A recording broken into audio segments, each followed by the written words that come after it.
கடந்த 2 நாட்களாக தென் தமிழகத்தில் பெய்த வரலாறு காணாத மழையால் நெல்லை மாநகரமே முற்றிலுமாக வெள்ளத்தில் மிதக்கும் அந்த நேரலை காட்சிகளை தற்போது பார்த்து வருகிறோம். அத்தியாவசிய தேவைகள் எதுவும் இன்றி மக்கள் மிகவும் அவதிப்பட்டு வருகின்றனர். 1000க்கும் மேற்பட்ட மக்கள் வீடுகளுக்குள்ளேயே முடங்கி இருக்கின்றனர். மீட்பு மற்றும் நிவாரண பணிகளை அரசு துரிதமாக்க வேண்டும் என மக்கள் தொடர்ச்சியாக கோரிக்கைகளை வைத்து வருகின்றனர்.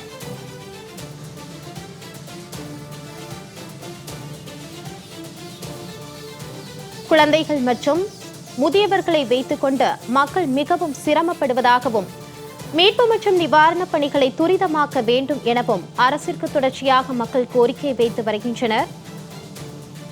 மீட்பு பணிகளை மெத்தனமாக செயல்படுவதாக தொடர்ந்து மக்கள் புகார்களை தெரிவித்து வருகின்றனர்.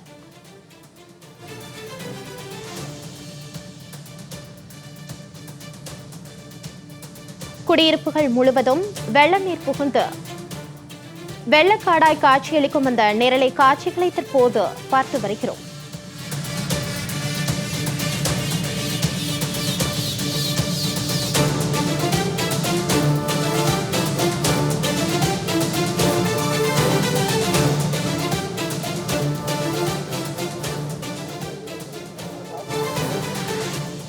தாழ்வான பகுதிகளில் சிக்கியுள்ளவர்களை மீட்கும் பணியில் தேசிய பேரிடர் மீட்பு படையினர் ஈடுபட்டு வருகின்றனர். அந்த நேரலை காட்சிகளை தற்போது பார்த்து வருகிறோம். மேலும் இது குறித்த கூடுதல் விவரங்களுடன் செய்தியாளர் சல்மான் இணைகிறார். சல்மான், அங்குள்ள கள நிலவரங்களை பதிவு பண்ணுங்க. தூத்துக்குடி மாவட்டத்தில் தொடர்ந்து பெய்த கனமழை காரணமாக தூத்துக்குடி மாவட்டம் வைகுண்டம் தாலுகாவிற்கு உட்பட்ட நடுவக்குறிச்சி, ஆரான்பண்ணை, கொங்கராயர் குறிச்சி, உள்ளிட்ட பகுதிகளில் முழுவதிலுமாக ஆயிரக்கணக்கான பொதுமக்கள் சிக்கி தவித்து வருகின்றனர். அந்த கிராமங்களுக்கு சொல்லக்கூடிய கருங்குளம் சாலையானது முழுவதுமாக துண்டிக்கப்பட்டு சாலைகள் முழுவதும் உடைப்பு ஏற்பட்டு அதில் வெள்ள நீரானது பெருக்கெடுத்து ஓட தொடங்கியுள்ளது. இதன் காரணமாக அங்க சிக்கியுள்ள ஆயிரக்கணக்கான பொதுமக்களை மீட்பதற்காக தேசிய பேரிடர் மேலாண்மை ஆணையத்தின் சார்பிலாக படகுகள் மூலமாக மீட்டு வருகிறார்கள்.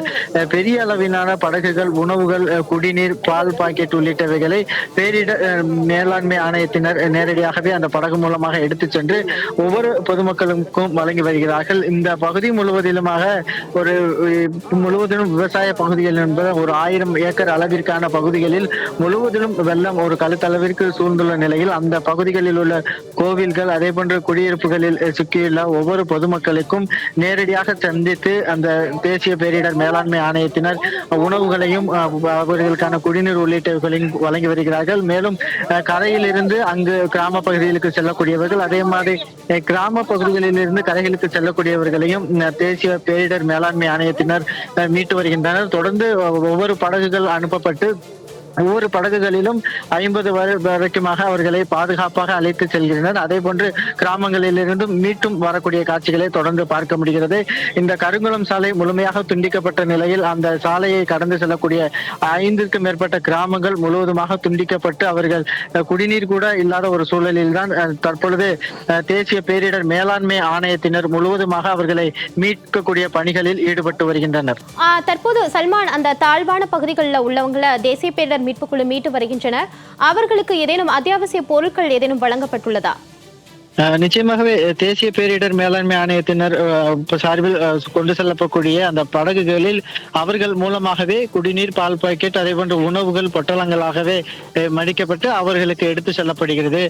பெரும்பாலான அவர்களுக்கான தேவையான உணவுகளும் அந்த பகுதியில் சிக்கியுள்ளவர்களுக்கு வழங்கப்படக்கூடிய நிலையில் அந்த பகுதியில் உள்ள கிராமத்தினர் அவர்கள் அந்த பகுதியில் இருந்து இந்த மேடான பகுதிக்கு வருவதற்கு தயக்கம் காட்டுகின்றனர். ஏனென்றால் அவர்கள் வீடுகளில் உள்ள உடைமைகள், பொருட்கள் அனைத்தையும் இது போன்ற வெள்ள மீண்டும் மழை வந்தால் அடித்து சென்றுவிடும் என்ற ஒரு அச்சம் காரணமாக அவர்கள் வருவதற்கு தயங்குவதன் காரணமாக தான் தற்போது தேசிய பேரிடர் மேலாண்மை ஆணையத்தின் மூலமாக தொடர்ந்து அவர்களுக்கு தேவையான உணவுகள், குடிநீர், பால் பாக்கெட் உள்ளிட்டவைகள் தொடர்ந்து வழங்கப்பட்டு வருகிறது.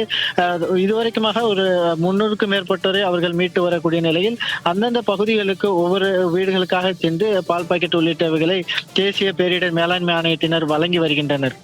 சல்மான், கூடுதல் விவரங்களுக்கு நன்றி.